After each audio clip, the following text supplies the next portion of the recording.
کسی زمانے میں سیارہ ڈائجسٹ کے اندر تقسیم ہند کی قبر کی کہانی چھپی تھی کہ قبر کھودتے کھودتے ساتھ والی قبر کھل گئی، تو لوگوں نے دیکھا کہ کفن بھی میلا نہیں ہوا۔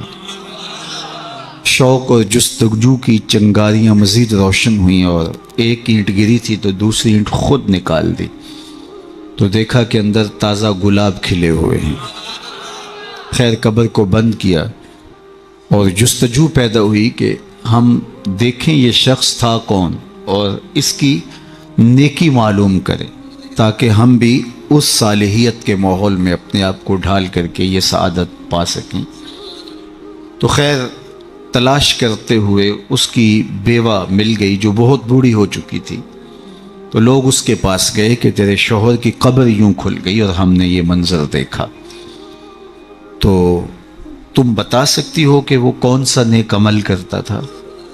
تو اس نے ذہن پہ زور دیا، کہا میرا شوہر ایک سادہ سا شخص تھا اور پڑھا لکھا بھی نہیں تھا، لیکن ہاں مجھے یاد آیا اس کا ایک عمل تھا، جب صبح کے وقت وہ مسجد میں جاتا نماز کے لیے تو لوگ قرآن کھول کے بیٹھ جاتے۔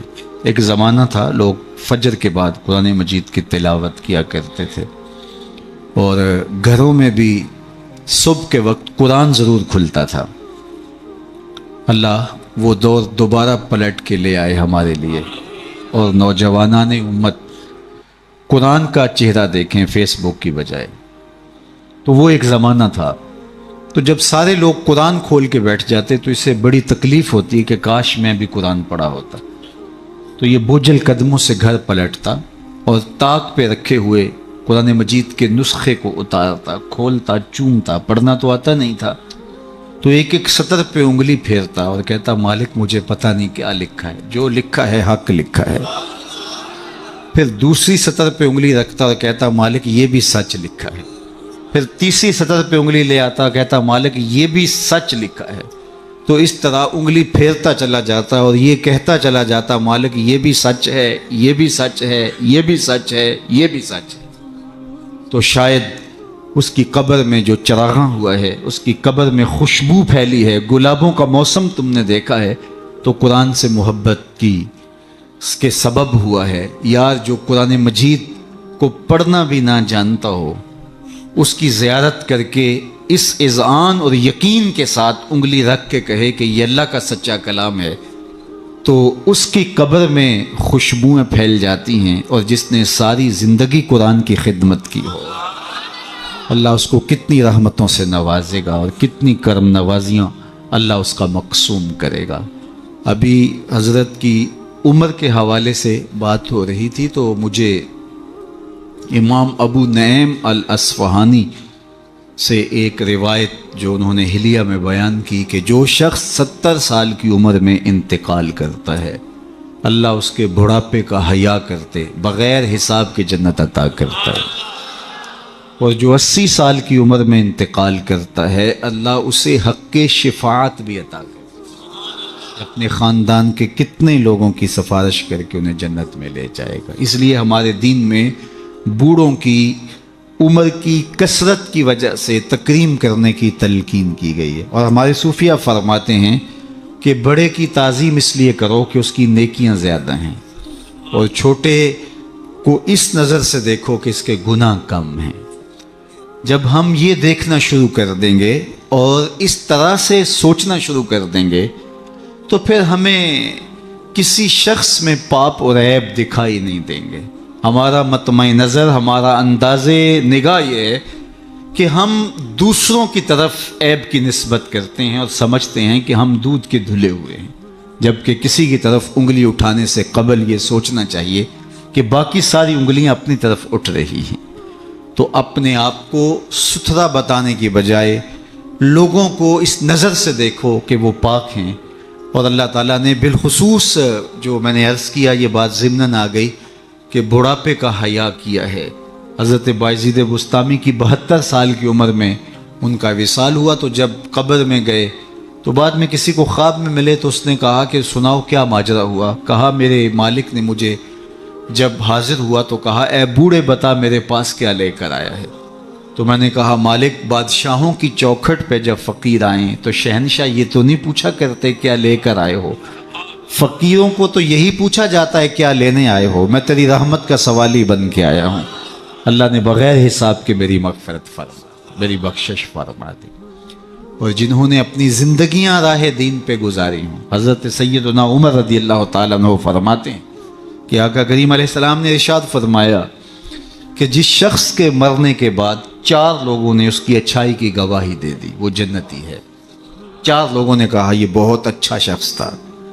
تو حضرت عمر کہتے ہیں میں نے عرض کی یا رسول اللہ صلی اللہ علیہ وسلم اگر کسی کے پاس 4 گواہ نہ ہوں 3 گواہ ہوں تو آقا کریم نے فرمایا وہ بھی جنتی ہے۔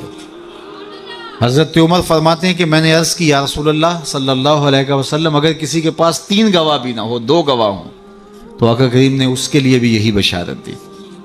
حضرت عمر فرمایا کرتے تھے ایک کے بارے میں نے پوچھا نہیں حضور نے بتایا نہیں، تو جس کو 2 گواہ بھی مل گئے اچھائی کے کہ وہ صالح تھا وہ نیک تھا تو اس کے لیے جنت کے در کشادہ ہیں، اور جس کی نیکی کی، جس کے تقوی کی، جس کی خدمت قرآن کی زمانہ گواہی دے تو بتاؤ اللہ کتنی ناز برداریاں کرے گا۔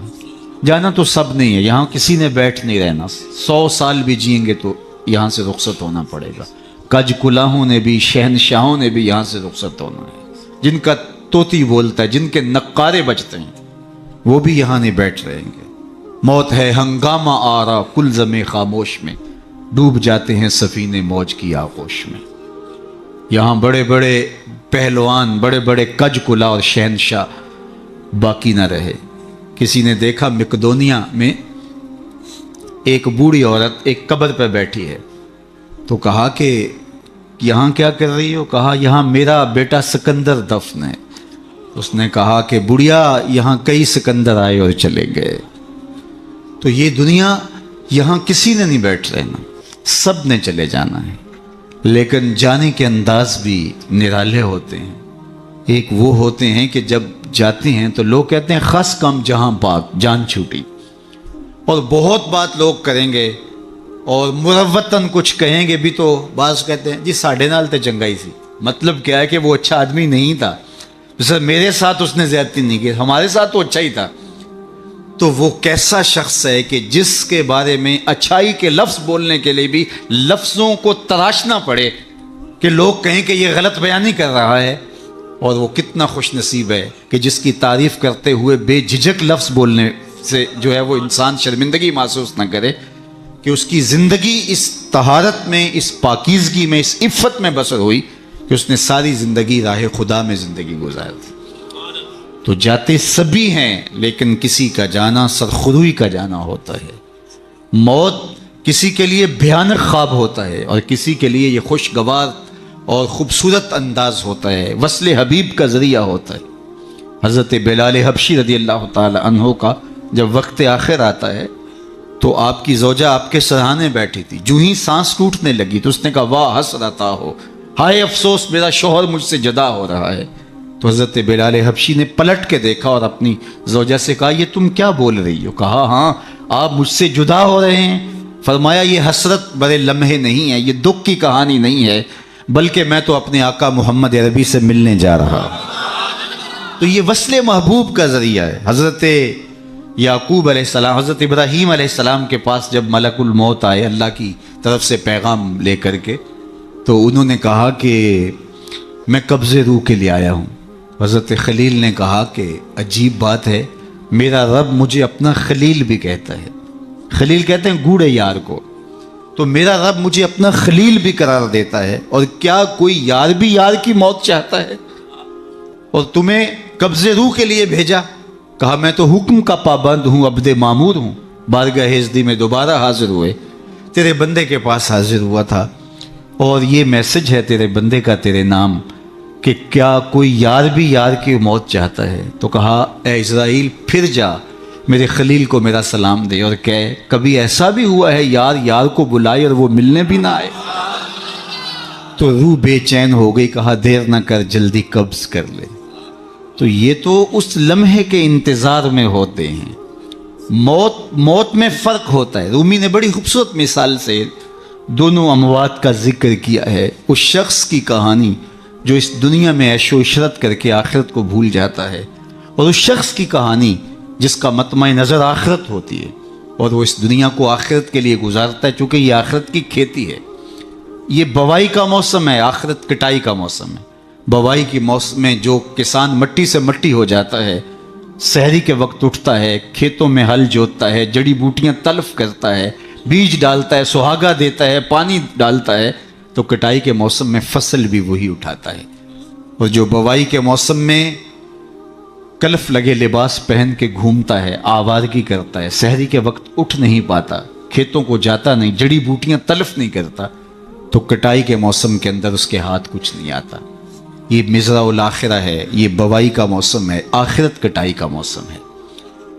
تو جس نے اس زندگی کو آخرت کے لیے گزارا اور دیکھا کہ میں اس دنیا پہ آیا کیوں ہوں، مقصد زندگی کیا تھا، مقصود زیست کیا تھا، کیوں اس دنیا پہ میں آیا ہوں، تو وہی سرخرو اور کامیاب ہے. رومی کا انداز تمثیل کا ہے اور وہ سادہ لفظوں میں بات کرتے ہیں، روح تک اتر جاتی ہے.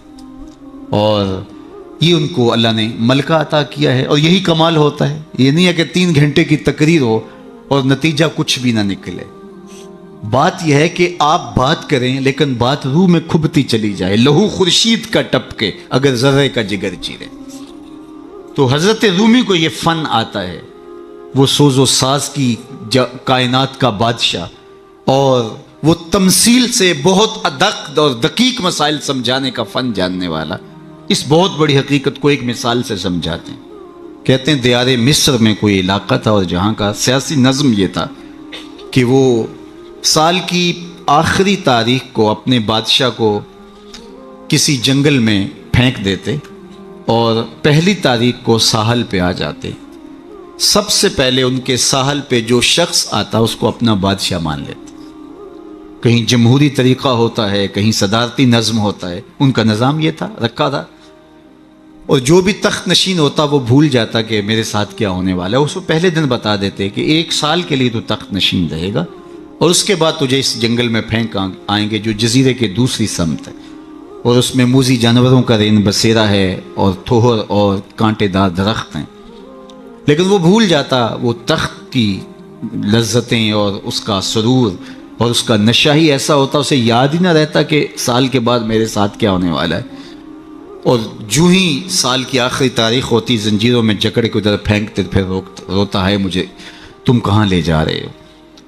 ایک مرتبہ وہ اپنا پرانا بادشاہ پھینک کر کے نیا بادشاہ لینے ساحل پہ آئے تو جو شخص سب سے پہلے ساحل پہ اترا وہ تاجر شخص تھا.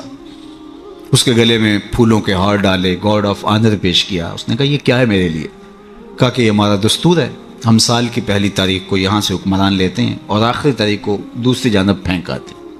اس نے کہا اتنا بھیانک انجام ہے تو میں تمہارا بادشاہ بننے کے لیے تیار نہیں.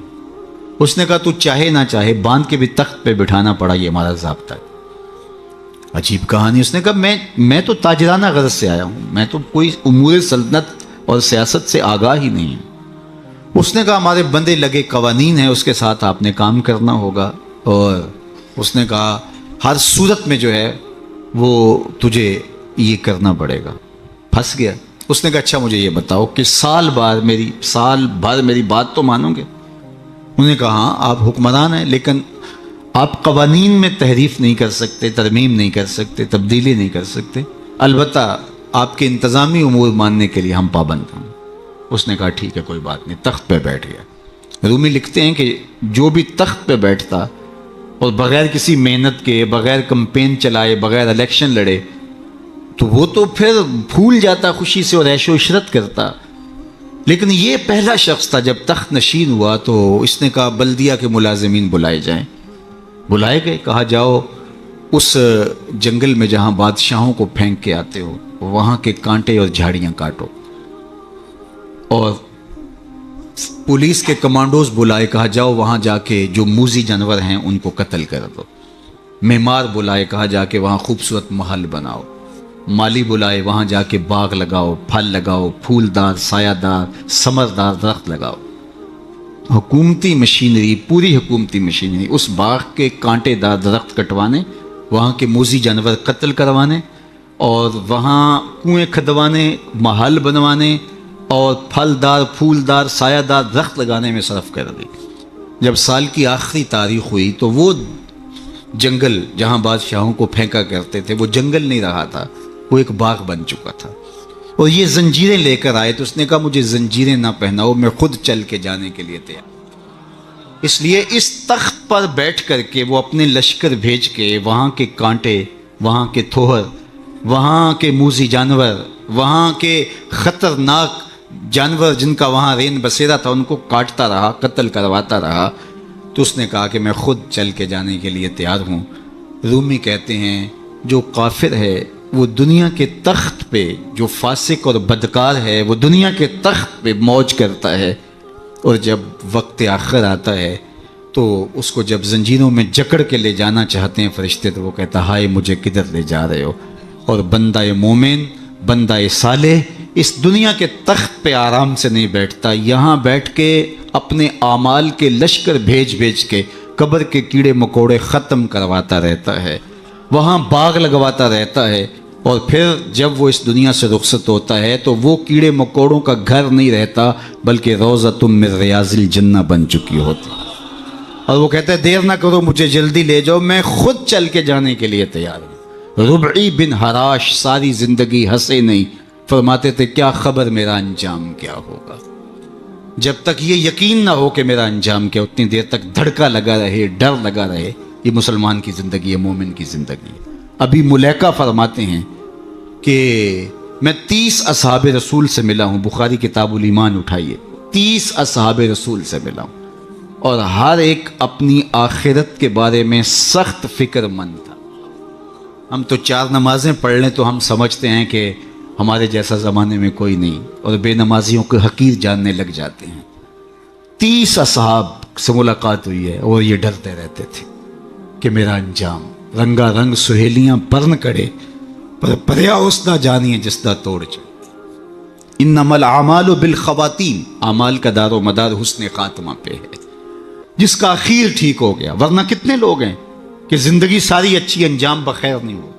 ہمارے سامنے بلعام بن باورا کی مثال موجود ہے۔ بنی اسرائیل کا مستجاب الدعوات ولی تھا، ہاتھ پھیلا کے دعا مانگتا تو ہاتھ منہ پہ بعد میں پھیرتا، قبولیت پہلے ہو جاتی۔ لیکن پھر اسی کے بارے میں قرآن نے کہا نا مَثَلُهُ كَمَثَلِ الْكَلْبِ، اس کی مثال کتے کی مثال، زبان لٹک گئی، زمین چاٹتا تھا، نبی کے خلاف ہاتھ اٹھا دیے، سمجھا میں مقبول بارگاہ ہو گیا ہوں۔ اللہ اکبر، انجام ٹھیک نہیں ہوا۔ اس لیے میاں صاحب بولے پڑھنے اتے مان کرینا تے نہ آکھی میں پڑھیا، او جبار کہار صداوے متا روڑ دے وے دودھ کڑیا۔ جب تک انجام بخیر نہ ہو۔ بایزید بستامی سے ایک بڑھیا نے کہا تھا کہ میرے گدھے کی 2 مچھی ہے یا آپ کی داڑھی اچھی ہے؟ کہا فی الحال نہیں بتا سکتا، یہ تو مرنے کے بعد ہی بتا سکتا ہوں۔ تو جب تک انجام بخیر نہ ہو اللہ سے دعا مانگے کہ اللہ خاتمہ ایمان پہ کرے۔ ساری زندگی دین کی راہوں کے مسافر رہیں، اور جب سانس ٹوٹ رہی ہو محمد عربی کا کلمہ زبان پہ جاری، آخری قول کلمہ طیبہ کا ہو ہمارے لبوں کے اوپر۔ ربی بن حراش ساری زندگی مسکرائے نہیں، فرماتے تھے کیا خبر انجام کیا ہوگا۔ اللہ اکبر۔ خیر وقت آخر تو آنا ہی تھا، تو جب آخری وقت آیا تو ان کے بھائی ربی بن حراش نے کہا جاؤ، غسال کو بلا کے کہا میرے بھائی کو غسل دو۔ تو وہ غسل دینے داخل ہوا تو فوراً باہر آ گیا۔ اتنی جلدی؟ کہا یار تیرا بھائی بڑا عجیب ہے۔ کہا ہوا کیا؟ کہا نحنو نغتسلہ وہو یتبسم، ہم اسے غسل دیتے ہیں اور یہ آگے سے مسکرا رہا۔ اقبال نے کہا تھا نا نشان مرد مومن باتو گوئم، چوں مرگ آئے تبسم بر لب اوست۔ آ تجھے اللہ کے بندے کی نشانی بتاؤں، جب موت آتی ہے تو اس کی پیشانی پہ ندامت کا پسینہ نہیں ہوتا، اس کے لبوں پہ کامیابی کی مسکراہٹ پھیل جاتی۔ کہا یا تیرا بھائی بڑا عجیب ہے، نحنو نغتسلہ وہو یتبسم، ہم اسے غسل دیتے ہیں وہ آگے سے مسکراتا ہے۔ کہا میرے بھائی نے قسم کی تھی جب تک اچھا انجام نہیں دیکھوں گا نہیں مسکراؤں گا۔ پورے شہر میں شور مچ گیا، ایک بندہ مرنے کے بعد مسکرایا ہے۔ بعض لوگ تو بہت خوش ہوئے، بعض نے کہا یہ گھڑی ہوئی کہانیاں ہیں، یہ مریدین کا اعتقاد ہے، ان کا حسن اعتقاد ہے، کیسے ہو سکتا ہے مرنے کے بعد مسکرائے؟ ایک بہت بڑا ہجوم جمع ہو گیا حضرت کی زیارت کے لیے. بعض لوگ تیکھے سوال لیے، بعض محض تماشائی، بعض سیدھا سیدھا انکار کر رہے ہیں. پورا بصرہ امڈ آیا. اتنے میں انہیں غسل دے کے چارپائی پہ ڈال کے کفن بھی ڈال دیا گیا تھا. جب لوگ گھر میں داخل ہوئے تو قبل اس سے کہ وہ سوال کرتے، امام ابو نعیم نے حلیہ میں لکھا، قاضی ایاز مالکی اندلسی نے الشفا کے اندر لکھا، اور اس کو امام سہیلی نے روض الانف میں لکھا، اور بھی بہت سارے لوگوں نے لکھا. جب لوگ داخل ہوئے اور تیکھے تیکھے سوال تھے کہ یہ پوچھیں گے، یہ بات کریں گے، کیسے مسکرائے، سچ ہے، غلط ہے، جھوٹ ہے، اور یہ چارپائی پہ ڈالے جا چکے تھے، کفن اڑا دیا گیا تھا. جب لوگ داخل ہوئے تو انہوں نے کفن ہٹایا، ہاتھ باہر نکالا اور لوگوں سے مخاطبت کرتے ہوئے کہا السلام علیکم. لوگ حیرت میں ڈوب گئے، وعلیکم السلام اتتکلم بعد الموت، عجیب بات ہے، مرنے کے بعد باتیں کر رہے ہو؟ قال نعم اتکلم بعد الموت، ہاں ہاں مرنے کے بعد باتیں کر رہا ہوں.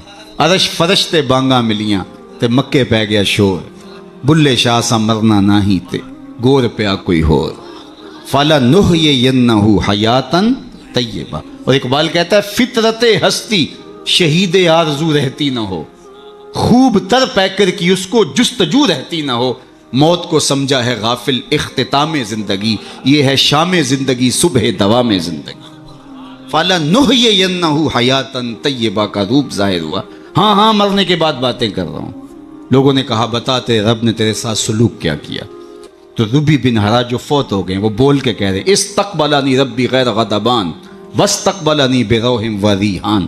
اس کے قدرت والے چہرے پہ کوئی غصہ نہیں تھا، اس نے روح و ریحان کے پھول میرے گلے میں ڈالے. لوگوں نے باتیں پوچھنا شروع کر دی. شکر ہے کوئی مرنے والا بول پڑا، کوئی ادھر کی بات کر رہا ہے، ادھر کی بات پوچھ رہا ہے. جب سلسلہ کلام طول پکڑنے لگا تو ربی بن ہراش لکھتے ہیں، ربی بن ہراش کہتے ہیں کہ اجلوا بی ولا تؤخروا بی لان ابا القاسم ينتظر علی الصلاۃ، دیر نہ کرو مجھے جلدی قبرستان میں لے جاؤ، تم مجھے باتوں میں لگا رہے ہو، امام الانبیاء میرے جنازے کا انتظار کر.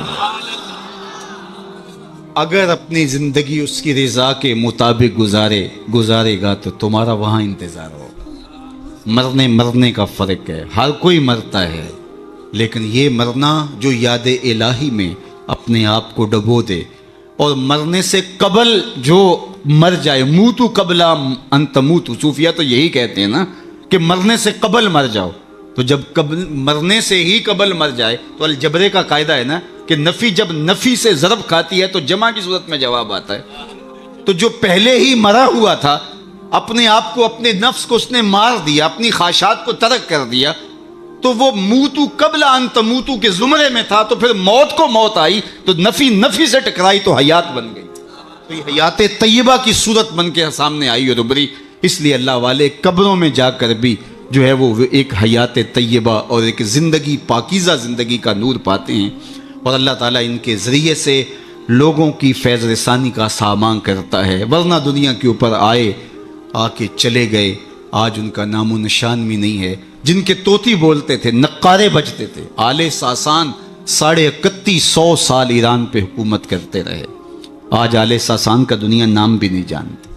مشتاق نے کہا تھا مٹ گیا مشتاق دل سے رنگے یاد رفتگاں، پھول مہنگے ہو گئے قبریں پرانی ہو گئی. قبروں کے نشان بھی یاد نہیں ہوتے. پوتے کو لے کر کے دادا جاتا ہے، تمہارے پردادا کی یہاں کر کے کہیں قبر ہوتی تھی، اور قبر بارش کے آثار مٹا چکے ہوتے ہیں، وہ ڈھونڈتا پھرتا ہے قبر کہاں تھی، نشان بھی باقی نہیں رہتے. لیکن جنہوں نے اپنی زندگیاں اللہ کے نام پہ گزاری ہوتی ہیں، دیکھیے ہزار سال بیت گئے، آج بھی ان کی قبر پہ چراغاں ہو رہا ہے. کیسی رونقیں اور کیسی تازگیاں اور کیسی فرحتیں. آپ لاہور جاتے ہیں نا تو راوی کے اس پار جہانگیر کا مقبرہ ہے، وہاں دن کو جائیں یا شام کو آپ کو حسرتیں برستی دکھائی دیں. اب ایک پارک بن گیا جس کے دم سے تھوڑی سی رونق ہے، لیکن احاطہ مزار پہ اگر آپ جائیں تو وہاں آپ کو قرآن پڑھنے والے لوگ موجود نہیں ملیں گے، تاش کھیلنے والی ٹولیاں بیٹھی نظر آئیں گی. وہاں آپ کو تازہ گلاب نہیں ملیں گے، وہاں آپ کو جانوروں کی بینٹیں پڑی ہوئی نظر آئیں. وہ مطلق العنان حکمران بر صغیر پاک و ہند کا آج حسرت نے برس. بالکل اس کے ساتھ ملکہ نور جہاں کا مقبرہ ہے. جب بادشاہ تخت پہ بیٹھتا تھا تو ملکہ پیچھے بیٹھتی تھی، اور بادشاہ کا فیصلہ اسے کوئی پسند نہیں ہوتا تو پیچھے سے کمر ٹھونکتی، بادشاہ فیصلہ تبدیل کر دیتا. جس کے اشارہ ابرو پر ہندوستان کی تقدیر کے فیصلے لکھے تھے، نیچے اندھیرے میں اس کی بھی قبر ہے. اور ان کی اپنی بیٹی زیب النساء کا شعر لوح مزار پہ کندہ ہے: بر مزار ماں غریباں نہ چراغ نہ گلے، نہ پرے پروانہ سوزت نہ صدائے بلبلے. ہم غریبوں کی قبر پہ نہ کوئی چراغ جلانے آئے گا، نہ کوئی پھول ڈالنے. آج غریب بنے ہیں. جو بر صغیر کی پوری راجدھانی کے مالک تھے آج غریب بنے. بر مزار ماں غریباں، یہ شہزادی کا شعر ہے. بر مزار ماں غریباں نہ چراغ نہ گلے، نہ پرے پروانہ سوزت نہ صدائے بلبلے. نہ بلبل گیت گانے آتا ہے اور نہ پروانہ پر جلانے آتا ہے. یہ میں بادشاہوں کی کہانی سنا رہا ہوں. یہ راوی کے اس پار کی کہانی ہے. اب راوی کا پل پار کر جائیں. ایک لوح مزار ادھر بھی ہے. یہاں تو لکھا ہے بر مزار ماں غریباں نہ چراغ نہ گلے، اور وہاں لکھا ہے گنج بخش فیض عالم مظہر نور خدا، نہ کساں را پیر کامل کاملاں را رہنما. اب میں نے اور آپ نے دیکھنا ہے ہم کس زمرے میں آنا ہے، کن کے ساتھ جڑنا ہے، کن سے وابستگی اختیار کرنی ہے، کس دائرے میں آنا ہے. سلطنت روم کا شہنشاہ، اس دور کی سپر طاقت. لیکن اگر میں آپ سے پوچھوں جس زمانے میں میرے حضور آئے تھے اس زمانے کے خاقان کا نام کیا ہے، تو آپ میں سے کوئی بتا سکتا ہے؟ میں علماء کو چھوڑتا ہوں، تاریخ کا گہرا مطالعہ کسی کا ہو تو الگ بات ہے. لیکن اگر پوچھوں جس دور میں میرے حضور آئے اس دور کے خاقان کا نام کیا تھا، شاید کوئی نہ بتا سکتا. اچھا میں پوچھتا ہوں اس دور کے کیسر کا نام کیا تھا؟ اس دور کا ٹرمپ تو وہی تھا نا، لیکن آج اس کا نام کوئی بھی نہیں جانتا. چلو میں پوچھتا ہوں اس دور کے کسرا کا نام کیا تھا؟ سوائے تاریخ کے طالب علموں کے کوئی نہیں بتا سکے گا. چلو میں یہ پوچھتا ہوں، اور اس مجلس میں موجود سب سے کم عمر بچے سے پوچھتا ہوں کہ جس زمانے میں میرے حضور آئے میرے حضور کے مؤذن کا نام کیا تھا؟ تو وہ سر اٹھا کے بلال حبشی کا نام لے گا. یار اس دور کی سپر طاقت کے مطلق العنان حکمران کا نام تو زمانے کو یاد نہیں ہے. کیسر کا نام، کسرا کا نام، خاقان کا نام زمانے کو یاد نہیں ہے، لیکن بلال حبشی کا نام آج بھی سینوں پہ لکھا ہے. تو اقبال تڑپ کے بولا، اقبال یہ کس کے عشق کا فیض عام ہے؟ رومی فنا ہوا حبشی کو دوا. شہنشاہ روم کا نام بھی زمانے کو یاد نہیں، رومی فنا ہوا حبشی کو دوام ہے. تو دوام محمد عربی کے قدموں میں ہے. سارا نور اسی چوکھٹ پہ ہے. سارے اجالے اور ساری روشنیاں حضور علیہ السلام کے قدموں سے پھوٹتی ہیں. تو جب سارا نور ملتا ہی یہاں سے ہے، سارے اجالے اسی دہلیز سے خیرات کی صورت میں میسر آتے ہیں، تو وہ اپنی ساری زندگی حضور کے نام پہ لگا. اقبال کے سارے کلام کا رس نچوڑیں تو جو خلاصہ نکلتا ہے وہ یہ ہے: بمصطفیٰ برساں خیش را کے دی ہماؤست، اگر بہو نہ رسیدی تمام بولا بیست. اگر اپنے آپ کو کھینچ کے تو حضور کے قدموں تک لے گیا تو زندگی کا سارا جمال تجھے نصیب ہے. اور اگر تو حضور کے قدموں تک نہیں پہنچ سکا تو کلمہ پڑھ کے بھی ابو لہب کا ابو لہب ہی رہے گا. آئیے میں اور آپ اپنے آپ کو کھینچ کے حضور کی چوکھٹ پہ لے آئیں، حضور کی دہلیز پہ لے آئیں. ہمارے یہ سادات، یہ علماء، یہ پیران عظام، یہ بزرگان دین اسی پیغام کو لے کر کے میدان عمل میں موجود ہیں. اپنی زندگیاں انہوں نے اسی لیے وقف کی ہیں کہ لوگوں کو حضور سے جوڑا جائے، حضور سے وابستگی، آقا کریم سے دل بستگی، حضور سے تعلق خاطر قلبی ربط پیدا ہو جائے. اور یہ جتنا مضبوط ہوگا زندگی اس قدر ہی جمال پرور ہوتی چلی جائے گی. اللہ جل شانہ اپنی خاص عنایات کا حظ وافر اس آستان نور پہ شامل فرمائے، اور ہمارے قبلہ شاہ صاحب زیدہ مجدہو کو، ان کے برادران کو، ان کے خاندان کے جملہ افراد کو والد گرامی کے سائے کے اٹھ جانے سے جو کمی پیدا ہوئی، واقعہ ہوئی، اللہ اس پر انہیں توفیق صبر دے. ویسے تو والدین کی روحانیت ہمیشہ اولاد کے سر پہ رہتی ہے، اور ان کی برکتیں ہمیشہ اولاد کو نصیب ہوتی ہیں.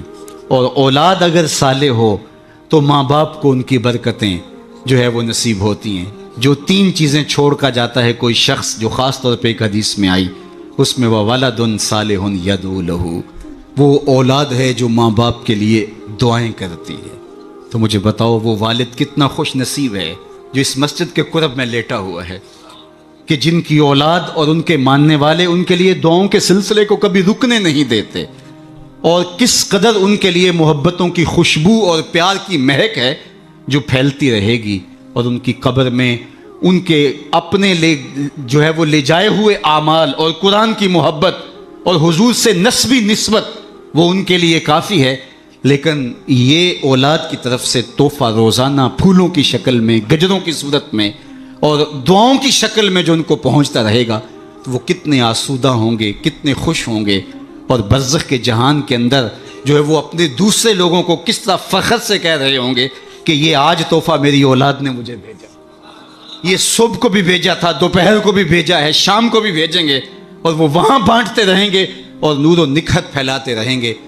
اس طرح اپنی اولادوں کو نیکی کی اور صالحیت کی راہوں پہ لگاؤ کہ مرنے کے بعد تمہاری قبر میں بھی چراغ ہوں، ورنہ ایسا نہ ہو کہ تمہاری اولاد تمہارا جنازہ بھی نہ پڑھ سکے۔ میں کتنے لوگوں کو جانتا ہوں جن کی اولاد نے اپنے ماں باپ کا جنازہ نہیں پڑھا۔ آپ کہیں گے یہ بہت بد قسمتی ہے، ہم نے تو نہیں سنا۔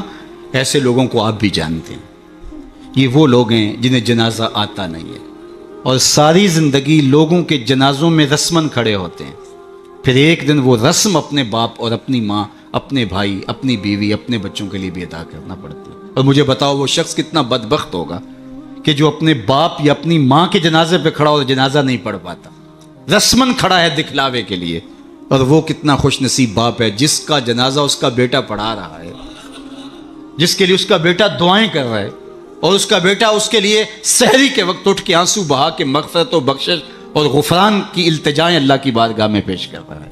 تو اپنی اولادوں کو صالحیت کے سائے میں لاؤ، نیک لوگوں کی صحبت میں رکھو، پاک لوگوں کے پاس بیٹھنا اٹھنا سکھاؤ، ان کو دین کی تعلیم دلواؤ اور ان کو اچھے کردار کا حامل بناؤ، تاکہ قبر میں بھی چراغاں رہے اور دنیا کے اندر بھی سکھ اور قرار اور تسکین نصیب ہو۔